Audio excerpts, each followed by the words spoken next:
Dovremmo avere 600 la serie unica delle cadette, se non sbaglio.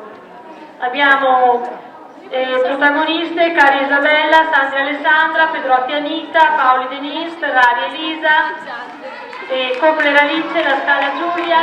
Il gruppo è molto compatto: Concini Alice, Muraro Gaia, Cucù Elena, Dalla Porta Lara, Nones Arianna, Peretti Alessia, Rose Viola, Rizzardi Sara, Padilla Alessia, Croce Pamela e De Francisco Claudia. Vediamo che a condurre la gara sembra essere in questo momento Concini Alice, seguita dall'atleta molto agile e scattante, e naturalmente sta recuperando spazio anche Rizzardi Sara dell'Atletica Val di Non Val di Sole, che indossa i colori della società ospitante, e a seguire sono numerose le atlete che si stanno. Vedo che Rizzardi si sta portando già in terza posizione, forse insomma sarà lei la favorita visto che gioca in casa, non lo so. Vediamo chi la potrà fare da padrone o meno in questa bellissima competizione che le vede partecipi.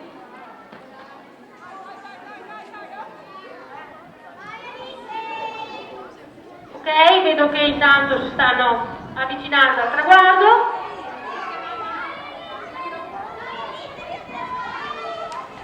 Ok, ultimi metri per le atlete. Vedo che i ritardi sta veramente dando del filo da torcere. Incredibile ma vero, ma 161, vediamo che l'atleta di casa Paoli Denise, seguita dalla Concini Alice, e l'atleta di casa Rizzardi Sara, posizione terza.